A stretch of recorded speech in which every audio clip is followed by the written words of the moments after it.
Welcome into the Illini Inquirer Podcast. Jeremy Warner, Illini Inquirer publisher, here with you, and Ryan Easterling, our recruiting insider, as well as, yesterday we cover the basketball big news over the weekend, and Illinois football doesn't even let us sleep on a Sunday here as they are hard at work as they continue to add commitments and start to build the foundation of this class of 2022. So three Illinois commitments for football over the last week. It started with Hunter Whitenack earlier in the week, a three-star offensive lineman out of Indiana, 6'7", 290 pounds. Then you get two downstate kids, Central Illinois kids, that Brett Bielema said, hey, we do want to put a fence. And I think it's more realistic to do that around Central and Southern Illinois than it would be up in Chicagoland and in St. Louis. But they add Hank Beatty, the three-star wide receiver out of Rochester, who's put up ridiculous numbers for the Rockets, and a virtuoso of a coach, Derek Leonard, who has 8 state championships over the last 10 years. Hank, a good get over Iowa State for Illinois. And then on Sunday, not a big surprise here, but Iroquois West offensive lineman, 3-star prospect, Clayton Leonard, picks Illinois, his lone Power 5 offer. So Ryan, quickly, 5 commitments in the class for Illinois. I don't know if any of these are superstars, but it certainly is the foundation of a class. And it seems like Illinois has prioritized these guys and quickly turned them into commitments. So what do you think of this last week of getting these 3 guys all on board? Well, I think one of the best things they've done is they've gotten guys from the state of Illinois or surrounding states. Most of these guys are within a 3 to 4 hour radius of Champaign. And really, for them to have this kind of momentum early, I think it helps because heading into that early June official visit weekend, having some of these guys already on board, and I would assume that some of these guys end up visiting that weekend, some already scheduled too. It's just going to help them, create more pull for the guys that are coming that weekend that aren't committed. So, I think having a good, as you say, foundation really helps here just to get things started on the right foot, build some momentum, build some buzz, and hopefully, for their sake, be able to get a jump start on this class, just especially because who knows what's going to happen as far as timetable with transfers, anything else like that. Now the NCAA approving that transfer rule. But I really like the foundation that they've built with these 5 guys. They all fill some needs. They all check certain boxes. They were all gettable guys that they didn't just slow play. I think that's one mistake that's been made in the past is they slow play guys, and they didn't slow play them this time, and they went in and closed. And a couple of these guys I really think could be impact guys sooner rather than later. All right, we will break down each of these players. So far this class, Joey Okla, the offensive lineman out of Wisconsin, Donovan Leary, New Jersey quarterback, wide receiver Hank Beatty, offensive lineman Hunter Whitenack, and offensive lineman Clayton Leonard. I want to hit on that. They have already filled 3 offensive line spots, and that seems very on brand for Brett Bielema and Bart Miller, who's done a really good job as a recruiter. I thought he'd be a good recruiter, but it feels like they only have 1 offensive line spot left in this class. And Danny McGuire, Patrick Kudus are 2 guys that they're certainly going after. Now, if both those guys wanted to come on board, I think they might make room for both of them. But it is pretty quick work. And the kind of guys, grinders, road graders in the run game, that make a lot of sense. So I just think it's really on brand for Brett Bielema and Bart Miller to get 3 of the first 5 commits here. Oh yeah. Well, and you think about it too, they're losing a lot on the offensive line this year, and they've done all right recruiting offensive line in the last couple of classes, but it's going to be a position that needs to be deep. You need big guys that are tough. And especially, I'm sure we'll get into him in specific, but I really like Hunter Whitenack. As a pickup. I think that's a guy that's going to be someone we talk about sooner rather than later. But they're setting the right pieces in place to be able to implement a system. There's a plan. They're working the plan, and it's coming together pretty quickly. So I really like what they've been able to do there. And not only did Bart Miller land a couple of commitments this weekend, he also joined a very exclusive club. I think he somehow made his way into Corey Patterson's Sneaker Saturday with Square Toe Boot Saturday. And I wish on brand, and I love it. Yeah. I don't want to try and put my foot above my head, but I have my square toes on right now. So shout out Bart Miller. congratulations on joining the club. Nice. Well, I do not have a pair of boots in my collection, even though my brother does. I believe. Oh, there. You gonna show them? Okay. Well done. Well done. Yeah, I'm a son of a farmer. I'm not that flexible. I don't even think my dad, who's a farmer, has boots. To be honest with you, I know my grandpa does, and he's a farmer. But yeah, I like having that mix of sneakers and square toe boots there. All right. I would say that there are some people that are sitting there saying, "Hey, why would we be so excited about this?" I mean, these are a bunch of prospects. I think, Leary had some Power 5 offers, but how many were on the table late in the process? Oakland didn't have any other Power 5 offers.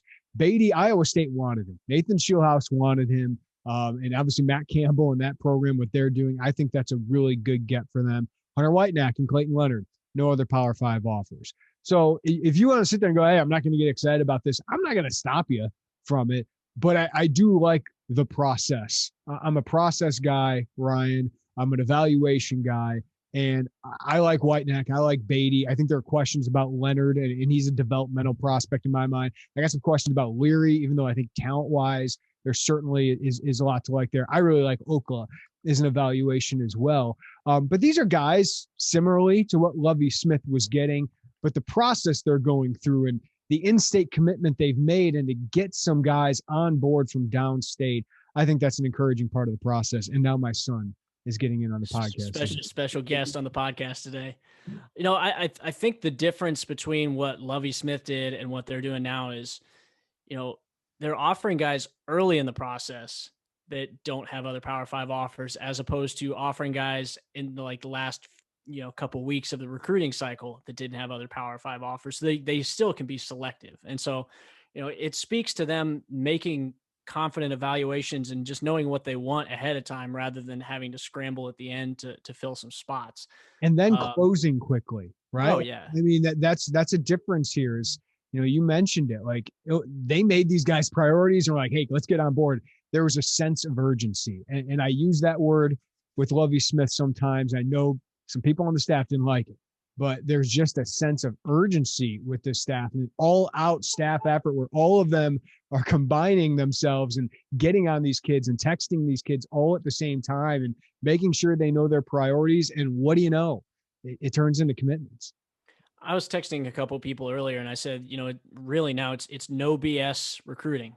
They're getting after it. And if they want to close down on a guy, they're putting on the full court press. And I mean, I have this hunch that we're probably going to see a couple more commitments in the next, 2 to 4 weeks, just because it feels like they're in that mode right now. Now, I don't think they'll go too crazy because they don't want to fill up the class, then keep themselves from adding some guys later in the season, especially depending on how things go. But, they've got some guys that I think are high on their priority list that I think they would take if they're really ready to jump.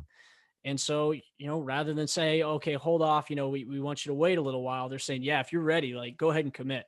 And I think that's one of the bigger differences between the last staff and this staff is they're able to put the gas on whenever they need to and close these recruitments out. All right, let's break down some of these gets, Ryan, and let's start with the one I think we're both really high on. When we see his film, we see his size. Looks like just a prototypical Big Ten right tackle, and I'm a little surprised he doesn't have more offers when it comes to the highest level. Hunter Whitenack out of New Carlisle, Indiana, 6'7", 290 pounds. What do you see on film with him, Ryan? Well, you know me. I've said it time and time again. It's abundantly clear the guy's a wrestler because he just understands leverage, even at his height and his length. What do you mean by that, Ryan? For people who don't know what that means, what do you mean by that? Well, to me, I think there's a noticeable difference when you watch offensive linemen who also wrestle because they're so much better at understanding and working leverage and placement and understanding how to still get low. And that's what's really impressive to me about Whitenack is, even at his height and with his length, he's still able to get low, get his hands inside the numbers and drive his opponent. And I think a lot of wrestlers understand how to manipulate the guy that's across from him physically and move them and reposition them. They understand keeping a good solid base to not get pushed back and knocked off balance. A lot of the stuff you see with Kendrick Green, now, albeit Kendrick Green's a slightly different position, but you see those same sorts of fundamental things with guys like that. Nick Allegretti, excellent wrestler in high school, also turned into a Alex Palchester. I mean, the list goes on. Like Zach Barlev, we'll see how he develops once he gets to the college level, but he's another guy who's a pretty good wrestler in high school. So those guys I always tend to see come in a little more technically refined. There are some other guys that obviously have a lot of potential and can develop once they get to college, but guys like Whitenack and those others we mentioned, I really think come in with the advantage of having that technical, I guess call it resource, and just that technical experience of having also been a wrestler too. And I think there's a lot from being a wrestler that also translates over to being a really good offensive lineman. Yeah, he looks like a right tackle. I don't know if he's got the mobility to be a left tackle, but I don't even think they're thinking about that. I think he's a guy you try out at right tackle if he's not kind of quick enough and pass sets to do that. I think he's a guy that could potentially move inside as well. Do you agree? Yeah, I think so. I mean, I think he's made some improvements in his footwork and his foot speed over the last year, and I think that's stuff that's only going to improve as he improves his body composition. And he's really not bad now. It's just No. once he gets to college, I think he has the opportunity to really improve his body composition, and I think that will help make him a little more nimble, make him a little faster. He'll improve that balance even more. And I was texting somebody earlier today, looking ahead, the right half of that offensive line, I mean, we'll see where Okla ends up playing, whether he ends up playing guard or if he possibly picks up center. But the right half of that line could easily in the future be Okla at center, Wisecarver at guard, and Whitenack at right tackle. And if you put a big back behind them, that I would talk about here in a little bit. Yeah, probably. Yeah, either him or I mean, they added one in the 2021 class. So either of those guys. I mean, it's that rush attack, that power running attack that just wears out defenses. Yeah. And if you're running behind guys that can just absolutely maul you like that, I think that really gives you an advantage offensively when you scheme and try to play ball control offense. Yeah, and I do want to mention we are seeing kind of a shift in philosophy with offensive linemen as well, right? Like the previous staff, and some of these things can, carry over. Like a player can play in a zone scheme like Rod Smith, where it's basically you're blocking a space, right? Not exactly the man in front of you. It's blocking a space in this zone scheme. And then in this power run scheme, it's basically double team this guy, get to the linebacker. It's basically man versus man, overpower them and get to the next level. And it's more what we see at Wisconsin. Both schemes can work, right? I have no issue with going with either, but we are seeing a little bit difference of prospects that they could go after. And I certainly think Whitenack and Okla fit those needs. All right, let's go to Hank Beatty here, Ryan. He's a guy that I didn't understand why the previous staff didn't offer. One, because I think Hank Beatty's really good. He's got ridiculous stats is one thing, but you put on the film, and Rochester's going to put up great numbers in Derek Leonard's offense, and not all those guys that put up thousands of yards are going to be Division I prospects. But Beatty's got good speed. I don't know if it's great speed at the Power 5 level, but it's good speed. And then he's really refined. He's a good athlete. And it just felt like, man, that's a guy that you get in your program and he's going to end up with 150 catches over his career. Don't know if it's going to be the flashiest, but I do think he's going to be productive. He's going to be a kid who works hard. And Iowa State certainly saw that. And when I saw Iowa State offer and Illinois didn't, I was sitting there going, Lovey, what are you doing? You need wide receivers. But then the first new in-state offer that this staff made was Hank Beatty, man. And I think it was really hard for him to say no to Nathan Shios and Matt Campbell, and why wouldn't it be? But I think that's a kudos to this staff and George McDonald, who really made him a priority. But he's a guy that I think is going to be a productive slot receiver. And I think he's got the chance to be flashy, but I just think he's going to be productive, right? Well, I think one thing that you have to remember is Nathan Shieldhouse, when he was still a coach at Illinois, had Mike Dudek on that team. And he saw what Dudek could do. And, the more and more I watch of Hank Beatty, the more I see shades of Mike Dudek. Now, I don't think Beatty has quite the same explosiveness that Dudek had, because Dudek had another gear. And I think he'd have a couple steps on Beatty. But as far as the route running ability, the hands, the body control, just the football IQ and the precision, the two have a lot in common, similar body types, things like that. And, I watch Beatty's sophomore tape, and I see a lot of what Mike Dudek did as his junior. I think as Beatty adds a little more lower body strength, he'll get a little bit more speed. And I don't think he needs to run a 4.4. I don't think he does, because what he is he's football fast. He's fast in the sense that he can create separation and get himself open for catches without having to just run past his opponent.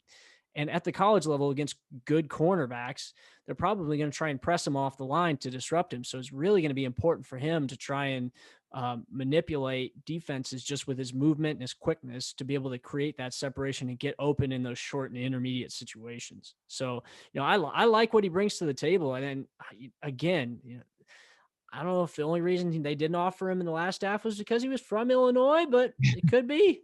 Very well could be. Didn't make a lot of sense. But I think at worst, he's a Zach Grant-like player. Another Rochester kid who, by his senior year, I know he's a walk-on, but had 26 catches for 265 yards. Like, I think he's going to be a very productive guy. What do we got on our thing here, bud? Okay. This is what happens when you're a dad. Okay, that one. There you go. Good? All right. Now we're good. We're good with the tablet. Right. All right. And now we move on to another offensive lineman, Clayton Leonard. I've seen this guy in person, and I saw him at a camp, Edgy Tim's camp back in January, and I love the way he moves. He's really quick. He's got a pretty big frame. I think an interior offensive lineman frame, obviously, but he's not as strong as some of the kids that I saw him going up against, whether it's Valen Erickson, who's got some Power 5 offers, Luke Dalton, I'm a fan of, that's in the Chicagoland area, some bigger, stronger guys. And I thought he struggled in one-on-ones, but there certainly is some potential there. A kid who missed his sophomore year due to a torn ACL, plays at a lower level. So I think it's going to be a pretty big jump in competition for him. And that's why I think it's going to take some time for him.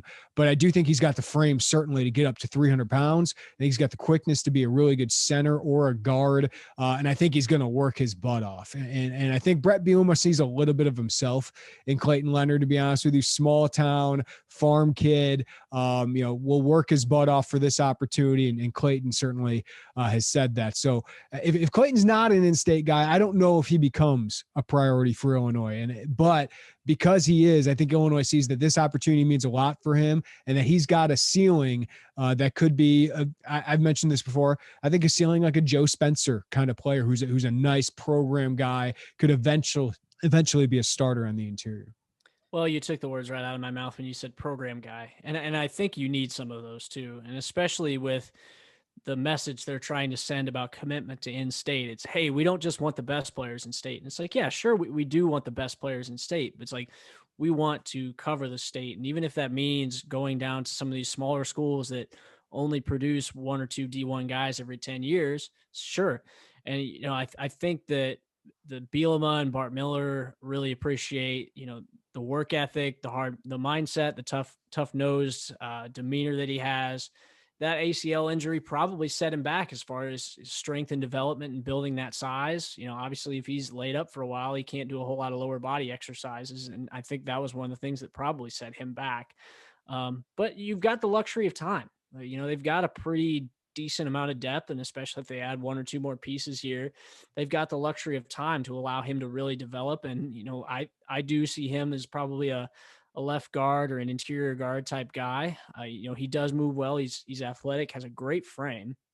I think it's just going to take some time for him to develop, just to get bigger, fill that frame out, get into that frame and become comfortable with who he is, and moving at that new weight. Yeah, and getting, he's got some good coaches here, Iroquois West, but that next level of competition and getting that next level of offensive line training, I think is going to be really important for him. Sometimes over these last 5 years, Ryan, I felt like, man, we're talking too much about this in-state recruiting, or I was just tired of it. I was tired of it having to be such a huge issue for Illinois, but it was. And I do think it was an issue because there's so much talent in this state that they're not able to get. So to get two kids from downstate Illinois, a combined one Power 5 offer other than Illinois between them. But when you have guys who have the potential to be impact players at this level down the line, and they want to be here, I think that matters. I do think it matters when you have a guy who really, this means more to him maybe than another prospect. And at worst, you have a program guy who really is happy to be there, pushes himself, pushes his teammates, and represents himself well, and maybe helps you get some other in-state prospects. So to see two like this, I think is important. And you eventually want to get the stars of the state. I don't think, Deuce McGuire might be the best chance they have in this class. Jared Beatty's really good, top 15 guy. Ian Pugh, a top 15 guy in state. But I think that 10 through 30 range, I think, was always there for the taking for Illinois if they just put in the effort and prioritize those kids. And what do you know? They're starting to prioritize those kids, and they're towards the top of the list for Beatty, Laughery, Ian Pugh, Danny McGuire. Like, it feels like they're going to get a huge chunk of those prospects ranked 10 through 30. And I don't think Brett Bielema was reinventing the wheel. I just think he's doing what you do when you make in-state recruiting a priority. Yeah, absolutely. I mean, I don't think anybody expected him to come in and just start cleaning up day one with the top 10 prospects in the state. But there were some guys that when he got hired, we identified as guys that he should really target that are at least gettable guys. Maybe a couple would be a little bit tougher to pull, but guys like Deuce McGuire and Jared Beatty, I mean, those are guys that are kind of on the top end of that range that they're right in the thick of it for. So, I mean, when you come in and you actually stick to your word of recruiting the state, you prove it by landing a few guys. And I mean, obviously right now the vibe among a lot of these other in-state players, even the uncommitted ones, is very different. And getting out to a few of these football games already this year, asking a few of these guys whether committed or uncommitted, they take notice, and these guys all talk. And so their communication with each other, they're clearly seeing a difference in the approach that this new staff is taking. They feel that there's a genuine commitment to recruiting the state of Illinois now, and they believe that Bielema means what he says, and he's proving it. The staff has been, just as Ian Pugh told me on Friday night, has been relentless in recruiting these guys. I mean, I don't know when they sleep, but they're talking at length. It's not just like a quick text message here and there. Like, they're having phone calls with these guys for several minutes at a time. And when you think about how many guys they're recruiting, like, it's impressive that they're fitting this all in, but it shows that they've got a plan and they're executing it. And I think that is paying dividends. We're seeing some returns now, but I think the longer this goes on, and we're still in the first few months of Bielema's tenure, the longer this goes on, the more I think you're going to see the fruit of that effort be born. So, yeah, let's talk about who could be next and whether there is a domino effect that happens. That comes up next on the Illini Inquirer podcast.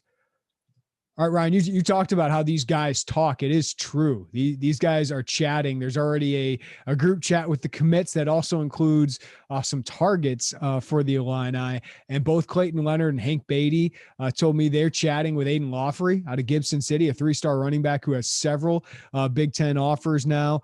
Jordan Anderson has been chatting with Ian Pugh and Jared Beatty as well. But yeah, it's just, this staff has made a full bore effort in state, and there is a sense of urgency, and you and I have talked about it. There's a game in recruiting that sometimes I don't know if Lovie Smith cared enough about, and it's momentum matters. And I think we felt that a little in 2019 when they got Jaden Thompson and Reggie Love, and they got all those kids on campus. You're thinking, man, they could really turn this into something, and then it just fizzled out. They didn't take advantage of that buzz, or didn't push hard enough for some of those kids to really get the ball rolling. And I think that really hurt them. But now it feels like this staff is really urgent in trying to take advantage of that. And they have offered some more in-state kids that we'll get into, but Aiden Laughery seems like a top priority out of Gibson City. Jared Beatty, you caught up with him out of Oswego East. I caught up with Aiden Laughery. Danny McGuire, I went and saw him. He certainly is feeling that love, and they got to hold off Northwestern. But those are 3 in-state guys that would be even more than the guys they got in this weekend. I think would be pretty big statements for them, and say, like, okay, Bielema is really starting to do some work of what we want or have wanted Illinois to do. Oh, and with the season that Jordan Anderson's having, I mean, I think that's a guy that's probably going to be due for a pretty good bump in the rankings. I mean, he is putting together some ridiculous games this spring. I But saw him this weekend, and he's yeah, feeling the Illini love too. I think Illinois is in a good spot there. yeah. I mean, and that's the thing too is, obviously you want to build buzz, and that momentum can help. Um, you don't want it to be a case where you just basically build that momentum and pressure guys into committing, because then they might be more reluctant to back out of that later. We've seen that in certain cases with, certain other Big Ten schools that happens from time to time. But I think if the guys are bought in, and that's one thing I've noticed with these guys right now is they seem bought in. Like Whitenack bought in, Beatty bought in, Clayton Leonard bought in. I mean, these guys, Oakland definitely bought in. I mean, they're taking visits on their own to come see the campus. They're coming to visit the same weekends that other guys are visiting. They're all talking to each other. They're bought in. And so, that to me is an indicator of a more solid commitment, one that's probably going to stick a lot more. And I think those are the types of things when you have those solid commitments, that's attractive to the guys that aren't committed, because it's not just, hey, I'm committed, you should too. It's, hey, we're not going anywhere. You need to come join us. We're going to turn this around. And like some of the comments, especially from the in-state guys, there's not just one or two guys that are saying this, but a lot of the in-state guys that are legitimately interested in Illinois have this common thread of, hey, we want to turn this around. This is where home is, if they go to Illinois. So, I think they're also in a way appealing to that sense of in-state pride. And not every prospect feels that. And I think, that's a little less strong of a feeling from some of the top guys, because they just have so many options. And every now and then you get one, but, especially among those like 3-star, those, as you said, 10 to 30 ranked guys in state, like I think that feeling or that vibe is a little more common, and the staff is finding a way to strike that note with these guys. And then if you can win games in future classes, maybe you can pick off a couple of those, top, Sebastian Cheeks, Caleb Brown type prospects. Let's talk about some of the new in-state offers.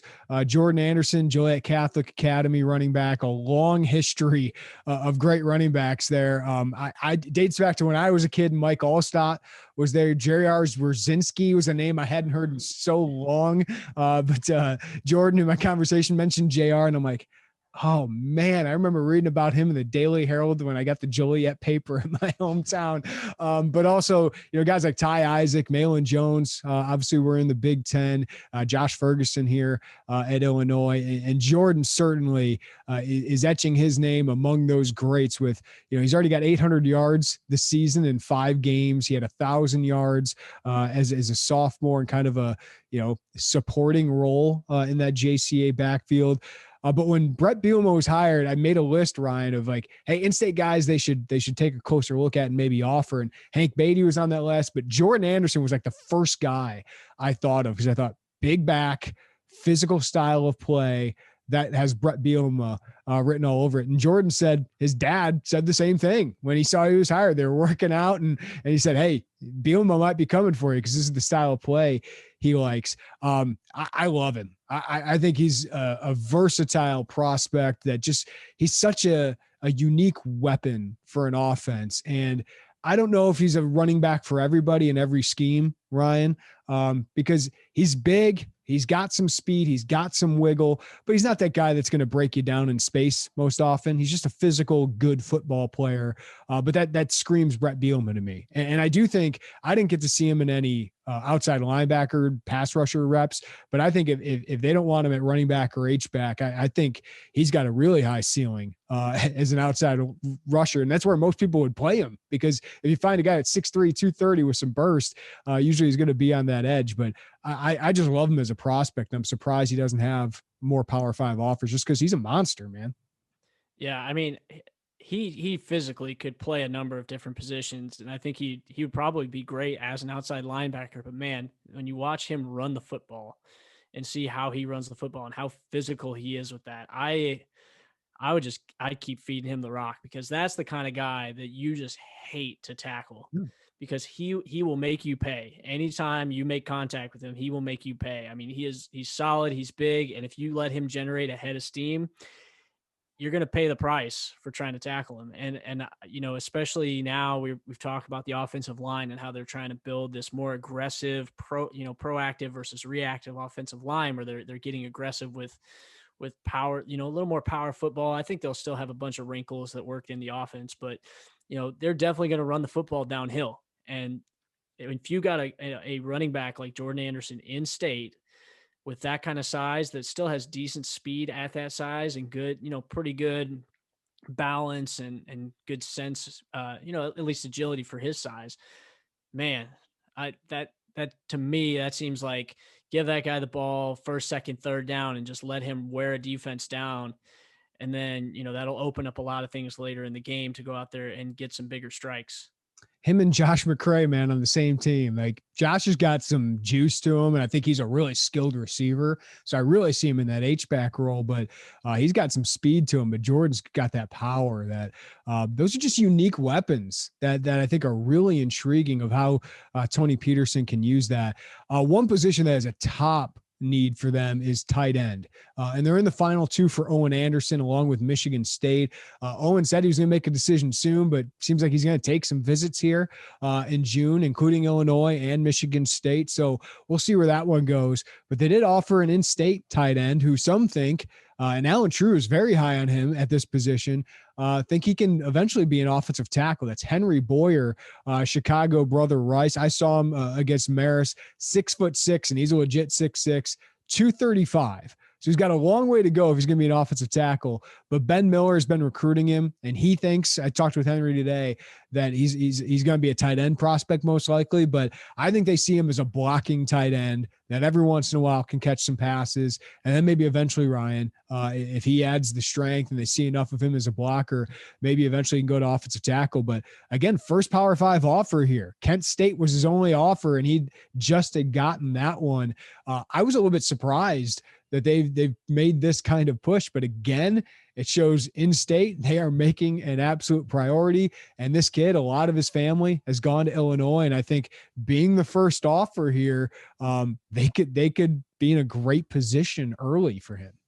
Yeah, I think being that first offer is going to carry some weight. And, one thing to keep in mind with a lot of these guys from in the state of Illinois is other than the guys that went out and really actively got out to some camps and things like that or showcases, a lot of schools, and I've heard this from a number of the guys I've talked to, a lot of schools have been waiting on that film to come out. And these players have been cranking it out and posting it to things like Huddle as fast as they're able to. But a lot of these schools have wanted to see as much film as possible before really making moves on some of these guys in Illinois this spring because they didn't have the fall season. So I had always heard pretty good things about Boyer. Interesting. It's going to be interesting to see where he goes, whether he stays as a tight end or if he bulks up and plays offensive tackle. The last one guy I can think of in state who is a pretty good athlete in that same sort of build, that 6'6", 220, 225 type build that ended up growing into a great tackle was David Edwards at Wisconsin. Okay. David Edwards played quarterback from Downers Grove North, and he was a really good athlete. And now he's like a pro offensive tackle in the NFL. So was Bielema there when they recruited? No, that would have been Chris. I think it was just after he left. I think it was just after he left. But I mean, it just goes to show if the guy's got the right feet and, he's a good athlete and he can carry the weight. I think that's going to be the biggest determination is once he gets there, can he carry the weight?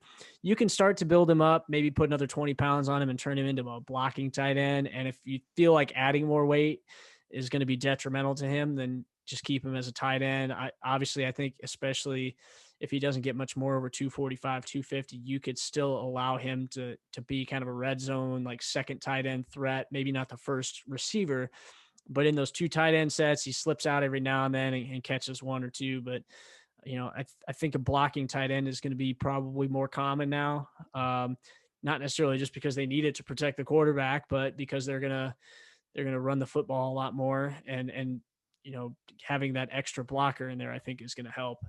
Yeah. I mean, they're going to go 12 personnel this year. I think the Luke Ford role is what you're going to see out of Boyer. Now, I think Ford's a much higher ceiling pass catcher. But Ford, I think, is his biggest strength is a physical mauling run blocker. So, all right, Ryan, a lot of people, I'm not going to kid myself. More people pay attention to basketball recruiting because it's easier to kind of look at 13 guys on a roster, right? It's easier to look at 4 or 5 guys in a class or these certain transfers. And, people want 4 or 5 stars. That doesn't happen that often for Illinois football. And even when it does, it's, some of these guys don't work out. I think, football is more about finding the fit and developing a lot of these guys, finding guys who fit your scheme and your system. But if people are looking for a 4 or 5 star in this class, like, do you have one that you think? Because I don't think this is going to be a class. I don't think Brett Bielema is going to be a guy, to be honest with you, that's signing 10 4 and 5 star prospects in a class. It's not what he did at Wisconsin. It's not what he did at Arkansas. At Arkansas, he had some really good classes. Didn't end up working too well for him in the SEC, but he did develop some really good NFL draft picks. But his system is recruit to my system, develop them. He obviously wants the best players possible, but I think when they hired him, I wasn't sitting there going, yep, that's the guy that's going to get all these top 300 prospects to Illinois. Yeah, and I don't think you really have to. I mean, if you start winning football games, it's going to make it a lot easier to start convincing 4-star offensive linemen to come to Illinois. I think that's probably where you're going to start seeing that talent increase. But, he ultimately, it's his responsibility and his goal to bring the right guys into the program to implement the system he wants to implement. Now, at some of the skill positions, if you can get more talented players, there are some differences between those 4 and 5-star players and a 3-star skill player. But, especially among the linemen, whether it's a 3-star or 4-star, how you develop them probably carries a lot more weight than what they're rated coming out of high school. Because there's so many linemen that probably were underrated in high school that just turned into great players at the college level. And there's a bunch of 4-star offensive linemen that end up in the portal after a year because they just didn't quite pan out. So, as far as skill positions go, I think that's probably where you'll see a few of those higher rated guys if they start to have some success on the field. If you're looking for them this year, I mean, Dallin Hayden's probably one of the guys, but it seems like that one's kind of trending towards Ohio State. And then the other one being Selah Brown, they've done a great job with. And that's one, I mean, if they get him on a visit, he's really been feeling Illinois. Whether they can convince him to pop because he's got a lot of other good options, we'll see. But, I don't think you're going to see a whole lot of those guys. But, if you get 1 or 2 in the first class, great. It's better than you've been doing. No, yeah, I think you mentioned some of the guys, especially Dallin Hayden is taking an official visit to Illinois. And he's already been to campus a couple of times to visit his big brother, Chase, who's transferred into Illinois. So at least you're in the mix. But my thought with Dallin has always been, you need Ohio State or Notre Dame to prioritize somebody else. And who can blame them? Like, I want to go play running back at Ohio State if I could, or at Notre Dame. Like, those are college football playoff contenders. It's just going to be difficult to beat some of those schools, but I don't think anybody's working harder in recruiting down right now than Illinois. So at least you stay in the mix there, right? Selah Brown, I think they've done an unbelievable job with 4-star defensive lineman out of Louisville. I think they've done a really good job recruiting him, and he's got a lot of great options, including hometown Louisville, but he seems to be feeling the love. So we'll see where that one goes. And I always have a problem with football recruiting, because it's not the same as basketball recruiting in how many 4-stars there actually are compared to the amount of talent there actually is. So we have 130 usually 4-stars in basketball, yet only 350 4-stars in football, even though there's 6 times more football players. That always bothers me. So I think Danny McGuire, Patrick Kudus, I think those guys are 4-star level kind of talents. So if they landed one of those guys or both those guys, I think, the Keith Randolphs of the world, the Seth Colemans of the world, I think of those guys as 4-star prospects as well, even if they were 600 or whatever they are. I think McGuire and Kudus are of that level. And another one, Sean Miller, the wide receiver out of IMG Academy, originally from Arizona, he's coming for an official visit. They are recruiting him really, really hard. And he's a kid, 6'1", 190, great speed, obviously going to be refined coming out of IMG. He's a guy that can make an impact right away at a big position need. And I think that's the sell, right? Is, man, wide receiver. I've been saying for a while here, it's a position I don't have a lot of faith in at Illinois right now with what they have. It's no knock on the kids, but I just think they need more talent in that room. I think Sean Miller, you sell the heck out of him as, hey, you're a freshman, you got a chance to start here. Oh yeah. Yeah. I mean, obviously there's a lot of opportunity, especially that position. They've got some pieces there, but they just don't have a whole lot of big time playmakers. With Josh Imatorbhebhe moving on. It's really just kind of like Brian Hightower. And then a lot of the guys next up really are unproven. So it's going to be a little bit of a question mark heading into this season as to what the receiver group really looks like. And, honestly, there's not a whole lot of returning production from that position. I mean, you lose Donnie Navarro soon. He's going to be gone. There are going to have to be some guys that step up. And so there's an opportunity for, if they get the right guys, to step in and play right away. And, I could see Hank Beatty possibly stepping in and playing early just because they don't have a whole lot really at the slot receiver position. I mean, James Frenchie's there, but he hasn't really done anything in the passing game. So they need some receivers to step in and step up. And there's definitely a chance there. And, for a guy like that's a 4-star, maybe some of the bigger programs weren't prioritizing him, or he'd have to come in and sit for 2 or 3 years, and the chance to play right away is appealing to him. And that could be your sell. I don't think you want to do that all the time, because if you're constantly selling early playing time, then something's not right. But you've got a chance to do that now. And if for the right positions, you can sell that. And it might just be enough to hook a guy like a Sean Miller and bring him in to be that feature receiver in the class. Good stuff, Ryan. You got anything else? Any other random thoughts on where Illinois football recruiting is right now? It's interesting going into May with 5 commitments already, and what is going to be a pretty big class here. Yeah, usually we're seeing 1 or 2 in June to kick the class off. And obviously everything's moving up a little bit nowadays too, because the early signing period in December, and this year has been very different. Live periods back on starting or I guess the dead period's done as of June 1, and Illinois is jumping right on it. That first weekend in June is looking like it's going to be a big weekend. We mentioned him a little bit earlier, but Ian Pugh is one that's interesting to me. He's visiting that first weekend in June. And as we mentioned, if there's a few guys that are committed that end up taking that visit with him, that get in his ear and have been in his ear for, a month and a half, 2 months by that point, could they flip him? I think he likes Cincinnati and he wants to be respectful of Cincinnati, but the way that he talked to me on Friday night made it sound like he is legitimately interested in Iowa and Illinois. And he said that Bielema was on the phone with him for like 20 minutes before his game on Friday. So, I think Illinois is really making a push, and he's a guy that I think next year will be a really, really good player, because he added over 20 pounds of weight this offseason, and it really helped him take his game to another level. So once he actually gets to like 185, 190, I think he could be a really darn good player. So we'll see what happens. Yeah. Good stuff, Ryan. Appreciate the time, man. All right. Thanks, Jeremy.